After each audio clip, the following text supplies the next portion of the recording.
मेरे बच्चे, मनुष्य का यह जीवन विभिन्न प्रकार की संभावनाओं से भरा हुआ है। कई मायनों में यह पूर्ण रूप से विचित्र है। यह प्रतिदिन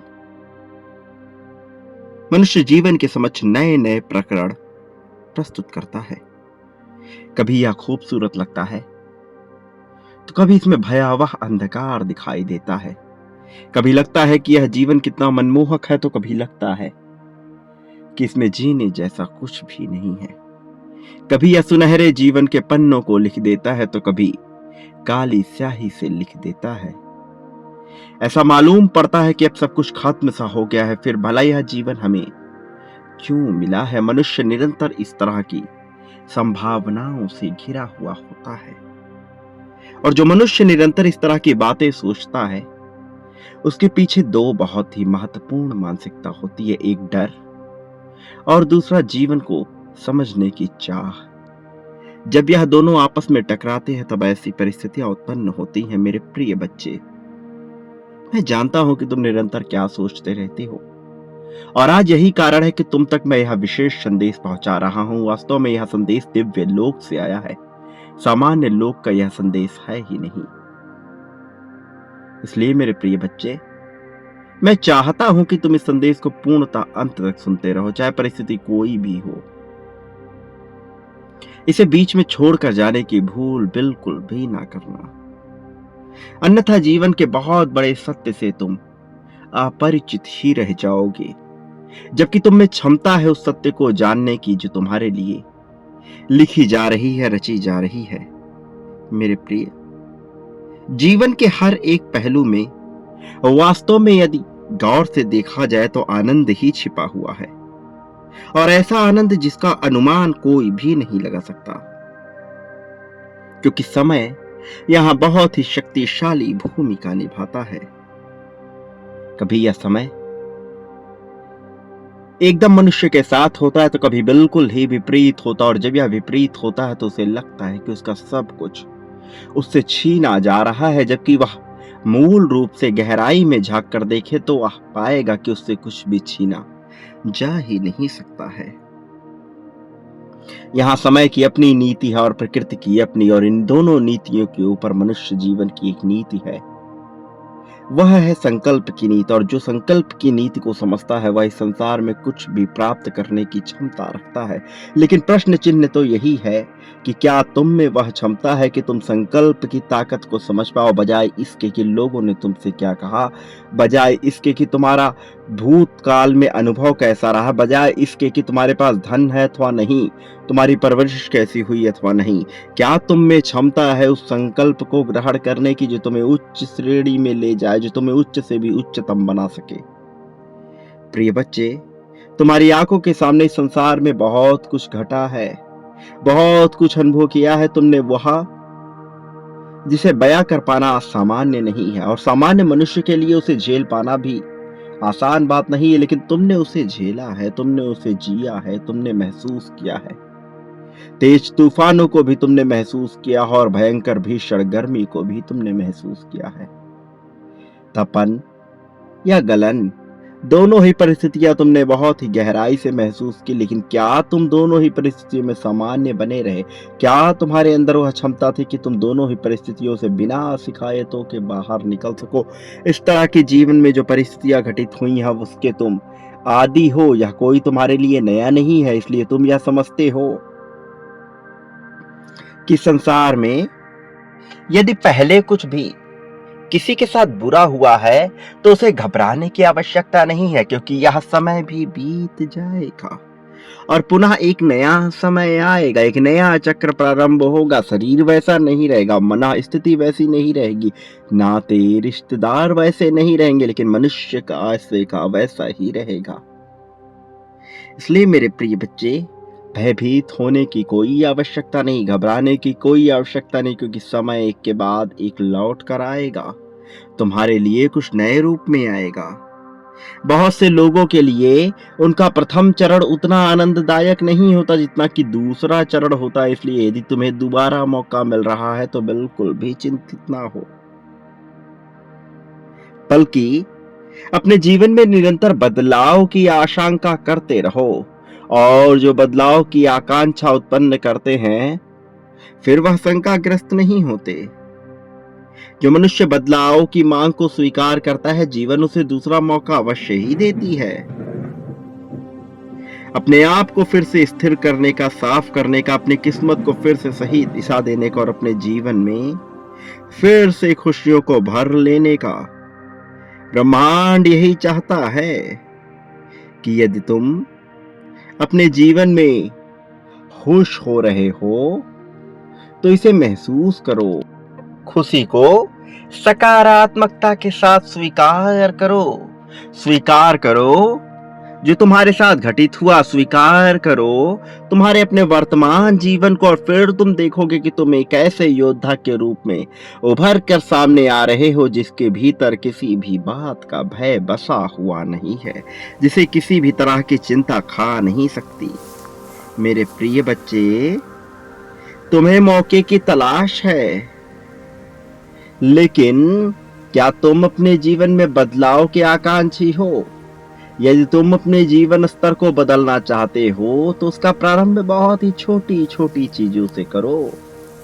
जैसे यदि तुम्हें व्यायाम करना है तो तुम व्यायाम करने के बजाय व्यायाम करने के कपड़ों को पहन लो। फिर तुम्हारा अंतः मन तुम्हें बार बार झकझोरेगा इस बात के लिए कि तुम व्यायाम करो, और तुम देखोगे कि धीरे धीरे तुम्हारा शरीर स्वस्थ होता जा रहा है। प्रारंभ तुम्हें ही करना होगा, मेहनत तुम्हें ही करना होगा, लेकिन परिणाम तुम्हें जितने तेजी से मिलेंगे वह तुम सोच भी नहीं सकते। मेरे प्रिय बच्चे, यदि सादगी के साथ, सच्चाई के साथ, तुमने ईमानदारी के साथ अपने कार्य को अंजाम दिया तो निश्चित तौर पर तुम्हारे जीत की गाथा लिख दी जाएगी। क्योंकि नियति तो अंततः यही चाहती है कि तुम इरादों को स्पष्ट करो, क्योंकि निराकार स्वरूप नियति साकार रूप में आने के लिए तुम्हारे इरादों को स्पष्ट रूप से समझना चाहती है।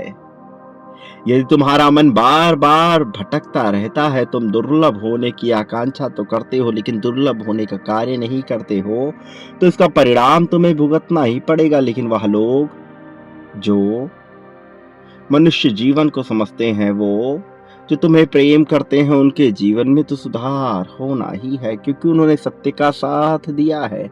वो धर्म के मार्ग पे चलने के लिए तैयार हुए हैं, तुम्हारा अनुसरण कर रहे हैं। ऐसे मनुष्य निश्चित तौर पर प्रगति को प्राप्त करेंगे मेरे प्रिय। लेकिन जो लोग बेवजह की चिंता फैला रहे हैं, बेवजह का डर फैला रहे हैं, उन्हें सावधान होने की आवश्यकता है, वरना वो बहुत कुछ गंवा सकते हैं। प्रिय बच्चे, तुम्हें अपने जीवन में अपने कार्यों को सुधारना है ताकि तुम अपने कर्मों को सही रूपरेखा दे सको। मैं जानता हूं कि तुम निरंतर मौके की मांग करते हो। कारण ये क्योंकि तुम्हें लगता है जो तुम्हारे पास है वह पर्याप्त नहीं है। वास्तव में तुम्हें अपने आप को माफ करना होगा उन पुरानी भूलों के लिए जिनका अब कोई अस्तित्व नहीं है। तुम्हें त्यागना होगा उस तरह की बातों को। तुम्हारे मन मस्तिष्क पर केवल और केवल एक विचार होना चाहिए, अपनी प्रगति का और अपने जीवन को सही दिशा देने का। अन्यथा पछतावे के सिवा मनुष्य के पास कुछ भी नहीं बचता है। मेरे प्रिय बच्चे, मैं चाहता हूं कि तुम अपने मन में उत्पन्न हो रहे सभी प्रकार के भय को समाप्त कर दो। मैं चाहता हूं कि तुम अपने जीवन को एक बेहतर दिशा की ओर मोड़ सको। मैं जानता हूं कि तुम धार्मिक हो। वास्तव में धर्म का संबंध किसी भी कर्म कांड से नहीं है, लेकिन अब जबकि मैं समझता हूं कि तुम वास्तविक धार्मिक हो, तो मैं निश्चित तौर पर तुम्हारी सहायता भी करूंगा। मेरे प्रिय बच्चे, मैं तुम्हें कभी भी कमजोर बिल्कुल भी नहीं पड़ने दूंगा। मेरी बातों को बहुत गहराई पूर्वक सुनो, इसके भीतर उतरने का प्रयास करो। मैं चाहता हूं कि तुम अपने जीवन में आ रही समस्त चिंताओं से निपटने में माहिर हो जाओ और जल्द ही ऐसा होगा। फिर तुम्हें घबराने की आवश्यकता बिल्कुल भी नहीं होगी। प्रिय बच्चे, मैं चाहता हूँ कि तुम्हारे हृदय में सबके लिए करुणा और प्रेम बसा रहे, क्योंकि तुम करुणा और प्रेम को अपनाते आए हो। तब तुम्हारे ऊपर कुछ ऐसी विशेष कृपा भी होगी जिससे तुम जीत को हासिल कर पाओ और यह जीत तुम्हें बहुत ही आसान लगने लगे। और ऐसा निश्चित तौर पर होगा, जल्द ही होगा। तुम्हें चिंता करने की आवश्यकता नहीं है। प्रिय बच्चे, अब तुम्हारे जीवन में ही तुम्हें जो कुछ भी अनुभव झेलने पड़े हैं, उनसे छुटकारा पाने का समय आ गया है। अब दीन दुखिया बनकर रहने का समय नहीं है, बल्कि मजबूतों की तरह आगे आकर लड़ने का, खड़े होने का समय है। समय है कि अब तुम वह महसूस कर सको जो तुम्हें मैं कराना चाहता हूँ, ताकि तुम न केवल जीत को प्राप्त कर सको, बल्कि अपने जीवन में भी सही दिशा का चुनाव कर सको। मेरे प्रिय बच्चे, मैं सदैव तुम्हारे साथ हूँ, इस बात को कभी भूलना मत।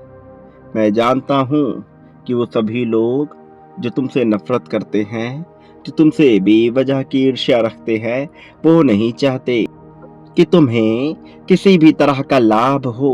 लेकिन उनके चाहने न चाहने से कुछ भी नहीं बदलेगा, बल्कि उन्हें तो अपने कर्मों की सजा देनी होगी।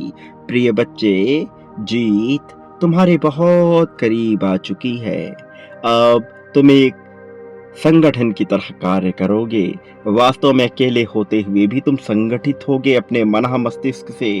अपने जीवन में तुम्हें एक संगठन को तैयार करना है, यह उद्देश्य है। वास्तव में इसके माध्यम से तुम अपने लक्ष्य तक पहुंच पाओगे। इसलिए बिना भयभीत हुए, बिना किसी भी तरह की चिंता किए, सही लोगों से संपर्क बनाना तुम्हारे लिए अत्यंत आवश्यक है। क्योंकि जब तुम ऐसा करोगे, तभी तुम अपनी वास्तविकता को सही कर पाओगे और तभी तुम वह हासिल कर पाओगे जो तुम्हें हासिल कर लेना चाहिए। मेरे प्रिय बच्चे, तुम्हारा समय मूल्यवान है। अपने इस मूल्यवान समय को कभी भी मत गंवाना। सदा याद रखना, जब इस संसार का प्रत्येक जीव, सजीव, अजीब, निर्जीव तुम्हारे विरुद्ध होगा, मैं तब भी तुम्हारे साथ खड़ा रहूंगा। हमेशा ही खड़ा रहा हूँ, हमेशा ही खड़ा रहूंगा। मेरे प्रिय, मैं तुम्हें जीत दिलाने से बिल्कुल भी पीछे नहीं हटूंगा। बिल्कुल भी चिंता नहीं करूंगा कि तुम्हें किसी भी तरह की कोई समस्या हो। मेरे प्रिय बच्चे, तुम्हें अब तक जो भी दुख झेलना पड़ा है, वह सब भूल जाओ और एक नई शुरुआत पर ध्यान दो, क्योंकि यही समय है तुम्हारे लिए सब कुछ पा लेने का। अन्यथा यह समय लौट कर नहीं आएगा और फिर पछतावे के सिवा कुछ भी नहीं बचता है। मेरे प्रिय, मुझे याद है तुम्हें अपने जीवन में ऐसी ऐसी परिस्थितियों को देखना पड़ा था जब तुम्हें बहुत तकलीफ हुई, जब तुम्हें छुप कर रहना पड़ा, अपनी सच्चाई को छुपाना पड़ा। लेकिन तुम्हारी सच्चाई में ही तुम्हारी सादगी है और इसी में तुम्हारा जीवन छिपा है। मेरे प्रिय बच्चे, बहुत ही गहराई से मेरी बात सुनो। तुम्हें चिंता करने की बिल्कुल भी आवश्यकता नहीं है। मैं सदैव तुम्हारे साथ हूँ। ईश्वर पर विश्वास रखो। ब्रह्मांड तुम्हारा कार्य बहुत ही जल्द संपन्न करेगा। बहुत ही जल्द तुम्हारे जीवन में आ रही चमत्कार को तुम महसूस कर पाओगे और जो दिक्कतें हैं, जो समस्या है, जो परेशानी है, उसे दूर भगा पाओगे। मेरे प्रिय बच्चे, एकजुटता दिखाओ, अपना संगठन तैयार करो, अपने आप को मजबूत बनाओ। यह तुम्हारे लिए आवश्यक है, वास्तव में अत्यंत आवश्यक है। सदा सुखी रहो। मेरे आने वाले संदेशों की प्रतीक्षा करना। मैं अवश्य आऊँगा तुम्हें सही मार्ग दिखाने के लिए। एक बात सदा याद रखो, तुम इस संसार में जो भी बांटते हो, उसे कई गुना ज़्यादा मात्रा में प्राप्त करते हो। मेरे प्रिय बच्चे, इसे बहुत गहराई से सुनना। चाहे प्रेम, चाहे धन, त्याग, समर्पण, ईर्ष्या, द्वेष, नफरत, जलन जो बांटोगे वह वापस तुम्हारे पास आएगा। तुम्हें और अवसर मिलेंगे जलन बांटने के, तुम कुछ भी ना कर सकोगे और अंततः समाप्त हो जाओगे। इसलिए मैं चाहता हूँ कि तुम खुश होकर जीवन जियो, सारी चिंताओं का त्याग कर दो। मैं सदैव तुम्हारे साथ हूँ। मेरा आशीर्वाद हर हाल में तुम्हारे साथ है। सदा सुखी रहो, तुम्हारा कल्याण होगा, तुम्हारी प्रगति होगी।